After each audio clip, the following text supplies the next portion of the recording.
ছাত্ৰ-ছাত্ৰীসকল আজি আলোচনা কৰিম ক্লাছ 9ৰ অনুশীলনী 2.5ৰ 3 নম্বৰ প্ৰশ্নৰ পৰা। ইয়াৰ আগৰ ভিডিঅ'ত 1 আৰু 2 আলোচনা কৰিছো। 3 নম্বৰ প্ৰশ্নত কৈছে উপযুক্ত অভেদ ব্যৱহাৰ কৰি উৎপাদক বিশ্লেষণ কৰা। এইবিলাক উপযুক্ত অভেদ ব্যৱহাৰ কৰি উৎপাদক বিশ্লেষণ কৰিব লাগে। তোমালোকক আগতে কৈছো আগৰ ভিডিঅ'ত অভেদ কেইটা 68 পেজত আছে, তাৰ পৰা চাই লবা। প্ৰথম প্ৰশ্নটো দিছে 9x² + 6xy + y²। এইটো আমি কোনটো অভেদত কৰিছে এইটো অভেদ ব্যৱহাৰ কৰি সমাধান কৰিব লাগিব। গতিকে এইটো চাবা 9x² + 6xy + y² এইটো আমি সমাধান কৰিম। এতিয়া 9ৰ বৰ্গমূল কিমান? 9ৰ বৰ্গমূলটো হৈছে 3 আৰু x² x মানে এইটো এনেকৈ লিখিব পাৰিম হোল স্কুৱেৰ মানে 3টো স্কুৱেৰ মানে 9 হ'ব, x² কৰিলে x²।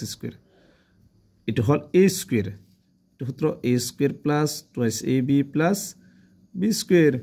এতিয়া চাবা সূত্ৰত আছে 2a, ইয়াত a মানে কি হৈছে 3x আৰু b মানে আমাক কিমান লাগে প্লাছ এইটো b² মানে কি আছে y আছে y² হ'ব। আৰু ইয়াত আছে 2ab মানে কি হ'ব y। তাৰ মানে ওপৰৰ লাইনটো পাম চাবা 3² মানে কি 9, x² মানে x² প্লাছ 2 3 গুণ 6 6xy আছে প্লাছ y²। গতিকে এখিনি মানে কি লিখি পাৰিম a + b হোল স্কুৱেৰ, কাৰণ এইটো a + b হোল স্কুৱেৰ সূত্ৰ। a মানে 3x + b মানে কিমান আছে y whole square. Whole square মানে কি এইটো দুইবাৰ লিখিব পাৰিম 3x + y আৰু কি হ'ব 3x + y। এইটো হৈছে 3ৰ 1 নম্বৰটোৰ আনসাৰ। 2 নম্বৰটো দি আছে 4y² - 4y + 1। গতিকে এইটো 4ৰ বৰ্গমূলটো কিমান 2, এইটো a - b হোল স্কুৱেৰ সূত্ৰত পৰিব। এইটো সূত্ৰ a² - 2ab + b² এই সূত্ৰত কৰিম। যেটো মাইনাস আছে a মানে 4ৰ বৰ্গমূল 2 আৰু y² বৰ্গমূল y হোল স্কুৱেৰ মানে a²।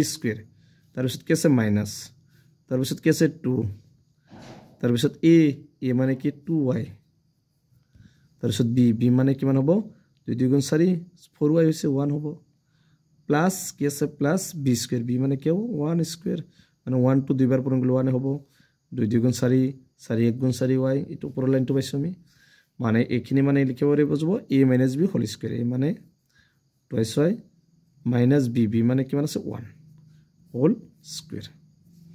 এইখিনি মানে দুইবাৰ লিখিব পাৰিম যেটো হোল স্কুৱেৰ আছে 2y - 1 আৰু এটা হ'ব 2y - 1। এইটো হৈছে 3ৰ 2 নম্বৰটোৰ এনসাৰ। 3 নম্বৰ প্ৰশ্নটোত কৈছে দিছে x² - y² / 100। গতিকে এইটো এনেকৈ বনাব পাৰিম a², এইটো সূত্ৰ a² - b² সূত্ৰত কৰিম। চাবা a² মানে x² আছে মাইনাস এইটো এনেকৈ লিখি দিম y 1ৰ বৰ্গমূল কিমান 10 হোল স্কুৱেৰ। তাৰ মানে কিমান হ'ব y দুইবাৰ পূৰণ মানে y² হ'ব 10² মানে কিমান হ'ব 100। এইটো চাবা কোনটো সূত্ৰত পৰিছে a² - b²। a² - b² সূত্ৰটো হৈছে a + b a - b, এটা প্লাস এটা মাইনাস।